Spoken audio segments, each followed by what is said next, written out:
Chag Sameach and good Yantif to everybody. We are doing this Seder as an unusual setting for a Seder. You are probably seeing this one-on-one, and you will have your own personal Seder to have at your table side. We're going to go through all the important parts of the Seder, and together we'll remember the good times that we had with Seder with our families and our friends, and pray that next year will be different, and once again we'll gather together in the village square and have Seder once again with family and friends. This Seder begins on page 1 with the steps of the Seder. If you look carefully, the bold-faced parts are the ones that we are actually going to do as part of this Seder. And I'm going to sing them. Kadesh urachatz, karpas yachatz, magid rochza, motzi matzah, maror korech, shulchan orech, tzafun barech, Hallel nirtzah. And now we'll turn the page to page 2, and we're going to light the candles for the holiday.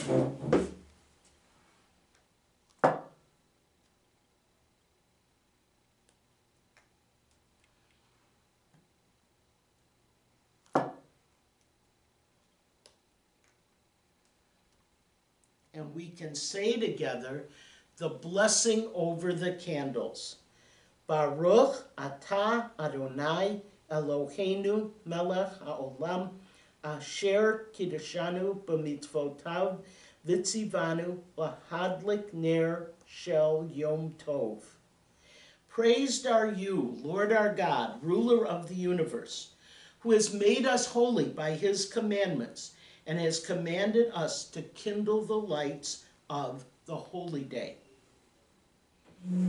We are going to now lift the cup for Kadesh, and we are going to say the blessing over the grape juice. Baruch atah Adonai Eloheinu melech haolam borei peri hagafen. Praised are you, Lord our God, ruler of the universe, who creates the fruit of the vine. And we drink that first cup.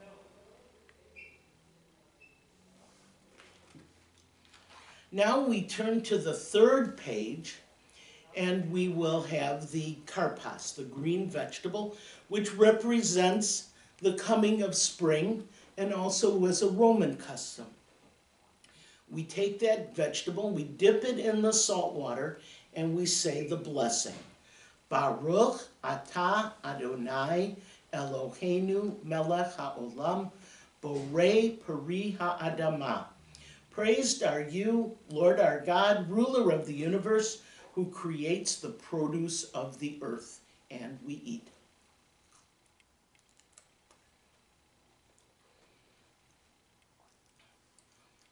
And now we take the 3 matzahs, mini matzahs.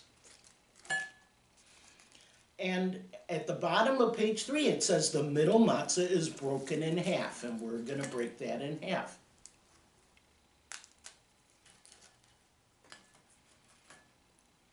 This is usually wrapped in a special holder or a napkin. We're just going to stick it under our plate over here. It's hidden to be retrieved and eaten at the end of the meal. The smaller piece is replaced in its middle position to be used later when we eat the matzah. You probably have memories of finding an afikomen and getting a gift.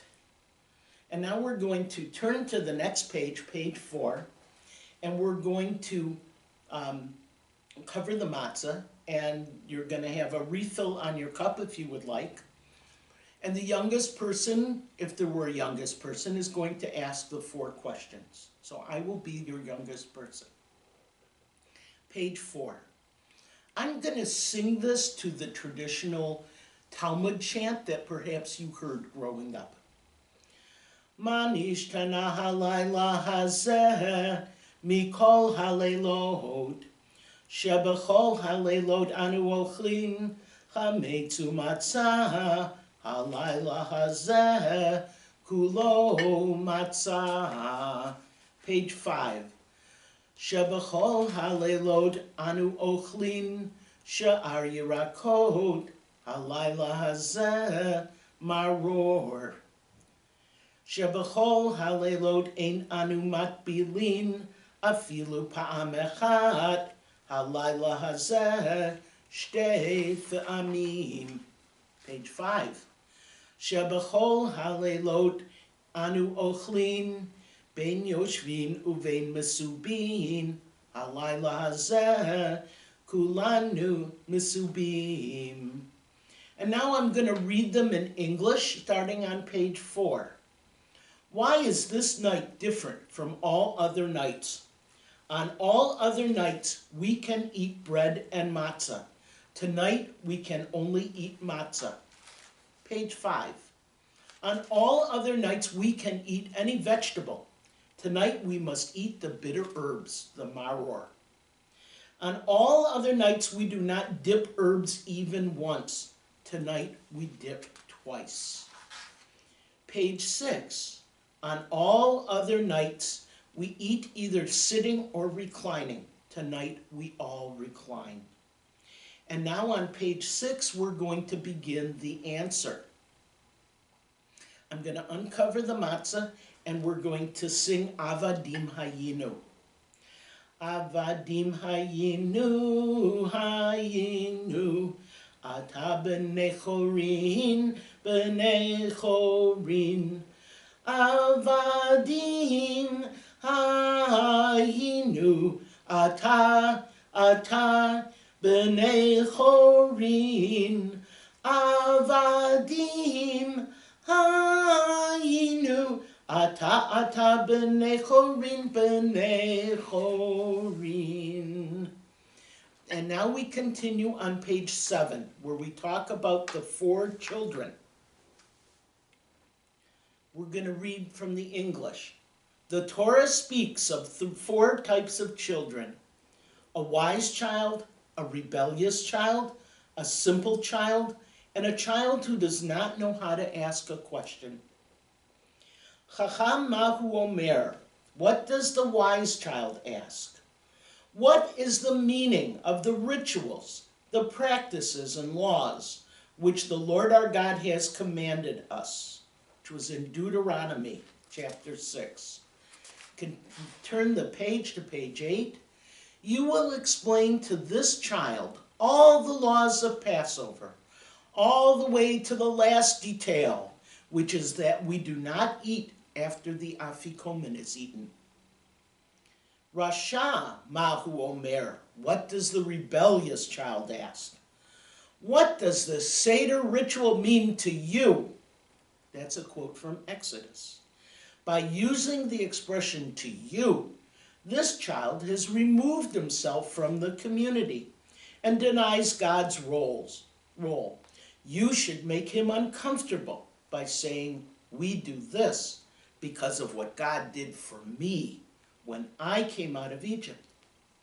Say "for me," excluding him, because if he had been there, he would not have been saved. Tam mahu omer. What does the simple child ask? The simple child asks, "What is all this?" You tell this child, "The Lord brought us out of Egypt, out of slavery, with a mighty hand." And that's from the book of Exodus as well. Page 9. V'she'eno yodea lishol at petachlo. And for the child who does not know how to ask, you must begin the discussion. For we are taught that you should tell your child on that day, "I do this ritual because of what God did for me when I came out of Egypt." And again, that is from Exodus chapter 13. We are going to skip a page and go on to page 11. and tell the story. God's unfailing help has sustained our ancestors and us, for not only one enemy has risen up to destroy us, but in many generations people have risen up to destroy us. But the Holy One, blessed be He, delivers us from their hands. Our story begins with degradation and ends in dignity. May our lives and endeavors end as our story does. Approximately 4,000 years ago, our people were slaves in Egypt. God brought us out of Egypt with a strong hand and an outstretched arm. If God had not brought us out of Egypt, we and our children and our children's children would still be slaves to Pharaoh in Egypt. Every year we retell the story because it is the story of our people and because it's wonderful to retell it. We try to tell the story in many different ways so that all kinds of people, particularly children, can understand it. In the beginning, our ancestors worshipped idols. The Torah tells us, "Thus said the God of Israel, your ancestor Terach, the father of Abraham and Nahor, lived on the other side of the Euphrates River and worshipped pagan gods. Then I took your father Abraham from beyond the river and led him through the land of Canaan." God said to Abraham, "Your children will be strangers in a strange land, and they will be afflicted for 400 years. But I will judge the nation by whom they are enslaved, and afterwards they will go forth with great strength." We turn the page to page 12, the next page. We're going to lift up our wine cup and we'll say together, "Blessed is God who keeps the promise to Israel. Blessed is the Eternal One." And we put our cups back down. God multiplied the seed of Abraham and gave him Isaac. To Isaac, God gave Jacob and Esau. There was a famine in the land, so Jacob and his sons went down to Egypt. They did not go to settle there, but only to temporarily sojourn. There the Israelite people dwelt and prospered. As the Torah says, "Your ancestors went down to Egypt with 70 persons. Now God has made you numerous as the stars in the heaven." In time, Joseph died, and all his brothers, and all of that generation. Now there arose in Egypt a new king who did not know Joseph. And that Pharaoh said to his people, "The Israelite people are too numerous for us. Let us deal shrewdly with them, lest they increase, and in the event of war, join our enemies and fight against us." The Egyptians abused us, tortured us, and forced us into slave labor. We built their garrison cities, Pithom and Ramses. But the more the Egyptian oppressed us, the more we multiplied and filled the land. And we cried unto the God of our ancestors, and God heard our voice and saw our grief. God remembered his covenant with Abraham and with Isaac and with Jacob, and rescued us from Egypt. God rescued us, not an angel, an intermediary, nor a messenger, I, the Eternal, and none other. And now we are going to remember the 10 plagues, and we turn to the next page, page 13, and we say, "These are the 10 plagues that the Holy One brought upon the Egyptians." And at the bottom of that page are the instructions that you probably know very well. As each of the 10 plagues is recited, a small amount of wine is spilled from the cup using a finger or a spoon. So I'm going to use my finger, and we're going to turn the page again to page 14.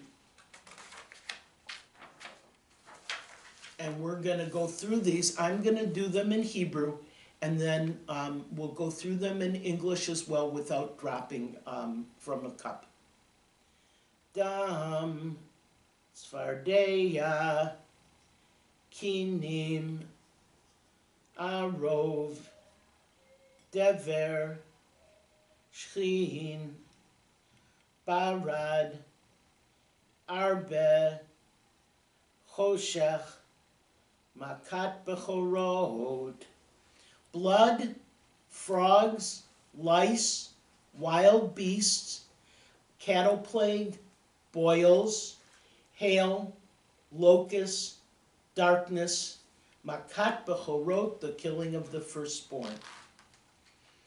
And we'll turn to the next page, page 15. And now we come to the most famous song of the Seder. We come to Dayenu.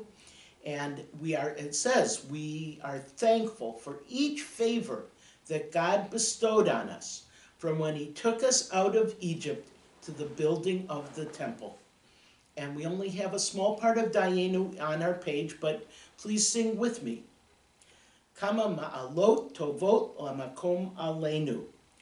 Ilu hotzi anu mi Mitzrayim, hotzi anu mi Mitzrayim, dayenu, dayenu,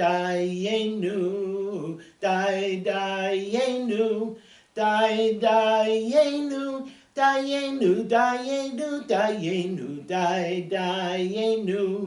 dayenu, dayenu, dayenu, dayenu, dayenu.